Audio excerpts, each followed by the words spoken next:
Hello, everyone. I brought you today one of my favorite stories. It's a very sweet story called Corduroy. It's the story of this bear, a toy store bear, who keeps waiting for someone to go to the store and buy him. Corduroy in Portuguese would be something like veludo, but not quite.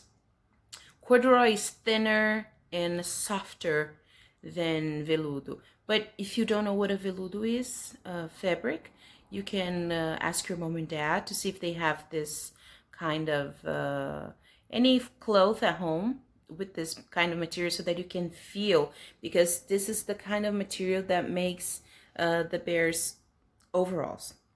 Okay, it would be nice for you to experience the sensation of holding something that soft.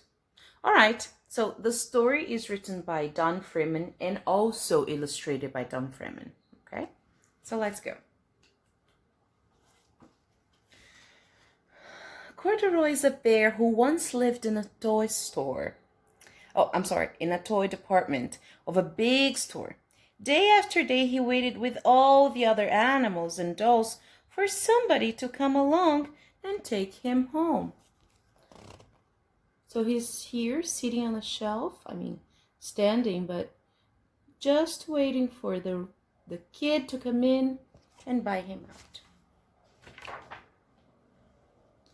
The store was always filled with shoppers buying all sorts of things. But no one ever seemed to want a small bear in green overalls.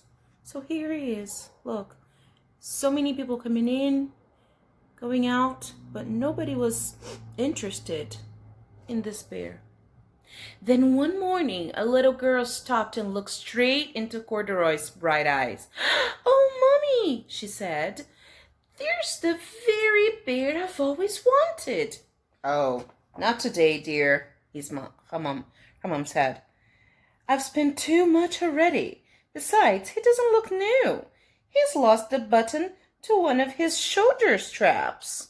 Look, the girl was fascinated by him, but the mom said no.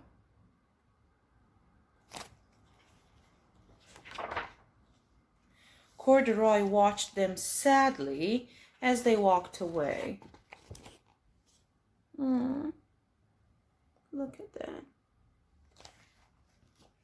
"I didn't know I'd lost a button," he said to himself. "Tonight I'll go and see if I can find it."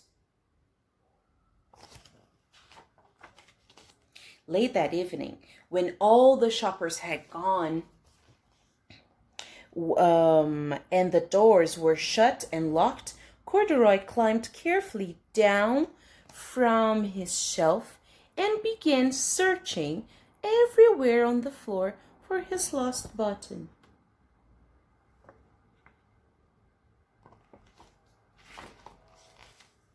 Suddenly, he felt the floor moving under him. Quite by accident, he had stepped onto an escalator, and up he went. But he didn't know what an escalator was. Could this be a mountain? He wondered. "I think I've always wanted to climb a mountain." Oh.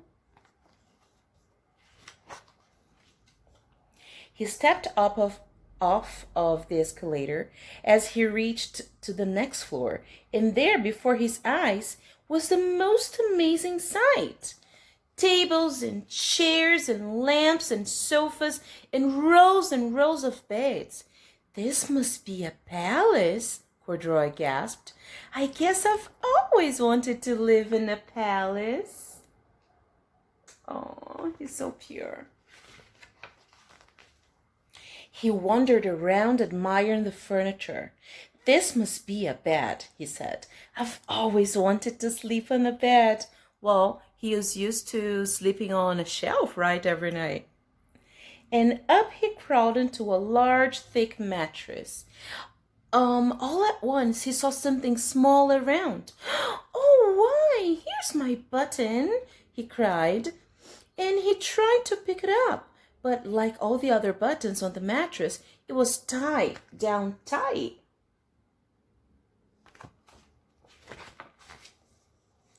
He yanked and pulled with both paws until pop! Off he came, off the button came, and off the mattress Corduroy topped. Banged into a tall floor lamp. Over it fell with a crash.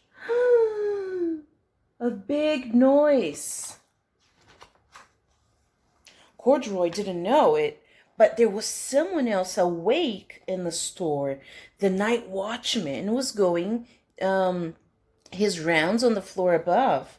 When he heard the crash, he came all the way down, dashing the escalator. "Now, who in the whole world did that?" he exclaimed. "Somebody must be hiding around here." Uh-oh.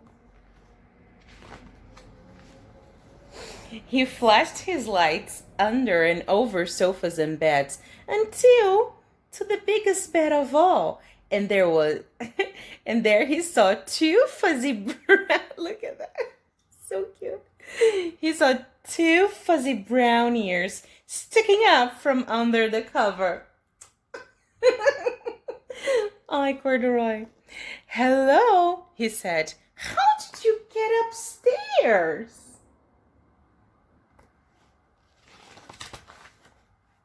The watchman tucked Corduroy under his arm and carried him down the escalator and set him to the shelf in the toy department with all the other animals and dolls.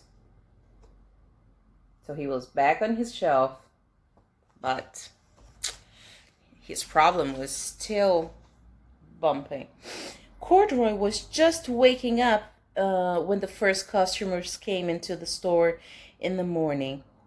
And there, looking at him with a wide, warm smile, was the same little girl he'd seen only the day before. Look who was back. "I'm Lisa," she said, "and you're going to be my very own bear.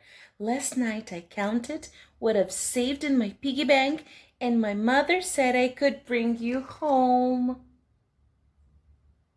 Oh. "Shall I put him in the box for you, lady?" the sales lady asked. "Oh, no, thank you," Lisa answered, and she carried Corduroy home in her arms. She ran all the way up 4 flights of stairs into her family's apartment and straight to her own room.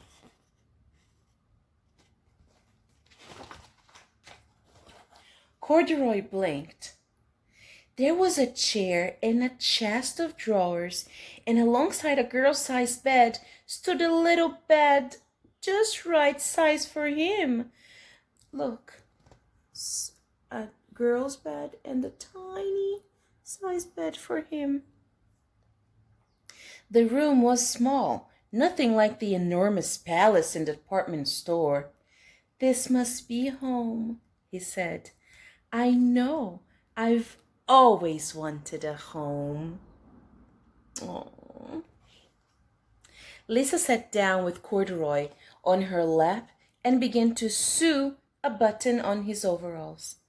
"I like you the way you are," she said, "but you'll be more comfortable with your shoulder strap fastened." So she helped Corduroy with his big problem, which was he was missing, right, a button, and she wanted to help him. And then he says, "You must be a friend," said Corduroy. "I've always wanted a friend." "Me too," said Lisa, and gave him a big hug. Aww. Isn't that the most beautiful story? I'm super in love now. I hope you enjoyed the story, and let me know if you have ever tried to fix a toy. It's not an easy task, right? Because some toys we have have different materials. Some toys are made of plastic, some are made of iron, some are made of fabric like this one. But it's not easy to handle the needles and all. Well, let me know if you have ever tried to fix a toy and how this story ended up, okay? Mwah. I love you very much. See you later.